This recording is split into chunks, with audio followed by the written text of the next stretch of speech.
So it's been a minute since I stopped going to church. And when I tell people that God called me out to the church, the reaction is usually pretty strong. So a few months back, I'm lying in bed and God says to me, "You're going to have to start speaking." And I was like, "Oh, if you say that's what you want me to do, okay, fine, I'll do it." So maybe like half an hour to an hour later, I get a call from a pastor, and she says to me that she was lying in bed and she said to God, "I need somebody to deliver the message. Who do I ask?" And he said, "Jabez."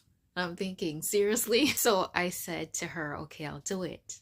A few weeks after that, she contacts me again and she says, "I need somebody to moderate one of the services." So I said, "Okay, I have to pray about it first." I prayed for 2 weeks and all I got was radio silence.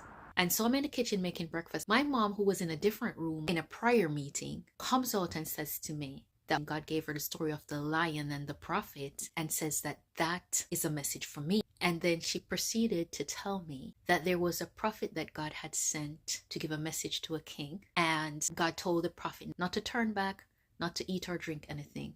He was to deliver the message and leave. An old prophet approached the young prophet and said to him, "God spoke to me through an angel. He said that you're to come and eat with me." And the younger prophet said, "Okay." And whilst they were eating, God spoke to the older prophet and gave him a message for the younger prophet. And what he said was, "You're not going to make it home, and you're not going to even be buried in the tomb of your ancestors." The young prophet left and a lion slayed him. When I heard this, my knees went weak. I can't even explain to y'all how I felt. The thing is this: when God tells you to do something, even if it doesn't make sense to anybody else or it doesn't even make sense to you, be obedient.